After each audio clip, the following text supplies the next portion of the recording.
Pero para ampliarnos más el panorama, hemos invitado al experto en cuestiones de energía y petróleo, el doctor Ángel Valderas Puga, una de las voces más calificadas en este país y yo diría que en el continente americano para hablar del tema. Doctor Ángel, buenas tardes, buenas noches, ¿nos escucha? Hola, buenas noches. Sí, te escucho bien, Jesús.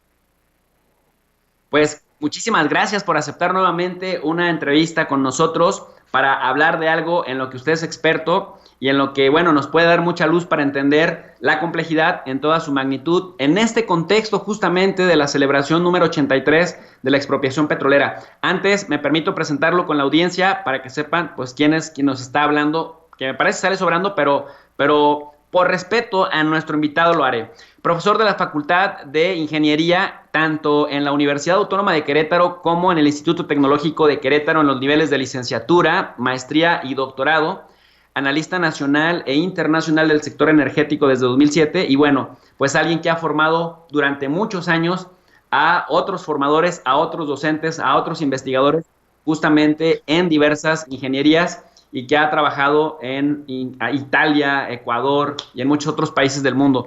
Bueno, quiero comenzar con la primera pregunta, que en realidad son tres preguntas en una, doctor. ¿Qué es la soberanía energética? ¿Cómo beneficia a un país?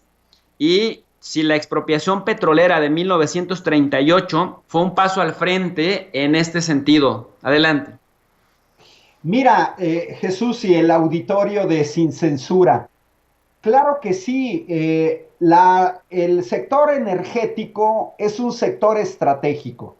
Tanto el sector de hidrocarburos, en general la generación de energía, es un sector estratégico sin el cual los países no pueden vivir, se paralizan. Los apagones, por ejemplo, que acabamos de ver el mes pasado en Texas, nos muestran que ese sector energético es clave incluso para la vida de las personas. 70 personas perdieron la vida por hipotermia en Texas por falta de energía para transformarla en energía calorífica. Los países cuidan mucho no entregar su sector estratégico, el energético, en manos de extranjeros, porque te paraliza un país. Si no hay petróleo, te paralizas un país. Si no hay energía, te paraliza un país. Esto ya lo vivió Europa en 1973. A partir de eso, Europa y los Estados Unidos formaron su llamada Reserva Estratégica de Petróleo, precisamente previendo que pudiera haber algún boicot como el que se dio con los países árabes. Entonces, es un sector que tiene que ver con la seguridad nacional.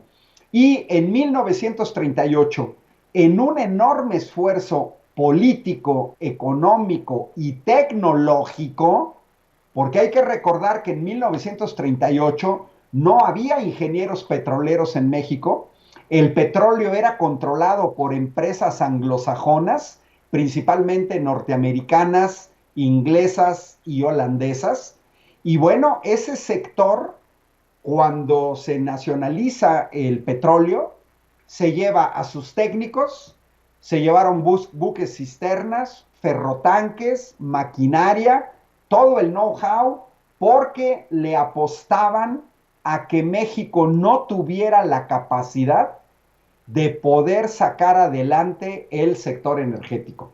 Además de que le pidieron al gobierno mexicano una indemnización ni más ni menos que de 400 millones de dólares de ese tiempo. Bueno, pues a final de cuentas, la creación del Instituto Politécnico Nacional, la utilización de la Escuela Superior de Ingeniería y Arquitectura del Politécnico, la posterior creación de la Escuela Superior de Ingeniería Química e Industrias Extractivas del Politécnico Nacional, pues fue una visión a largo plazo de Lázaro Cárdenas en darnos precisamente una soberanía incluso tecnológica. A partir de ahí, Pemex incluso logró tener diferentes patentes. Lo que nos pedían de indemnización, Jesús, era ni más ni menos 440 millones de dólares de ese tiempo. Entonces, en ese sentido, nos dejaron Pemex hasta que nos cayó el Chahuizcle.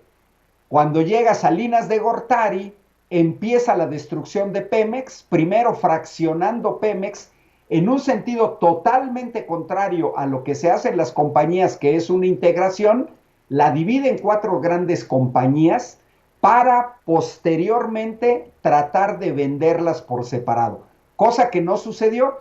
Sin embargo, en 2013, con la reforma energética impulsada por PRI y por el PAN, quitan la restricción de contratos a privados. En ese sentido, regresamos un poco hacia atrás porque el entregar contratos a privados implica pérdida de soberanía.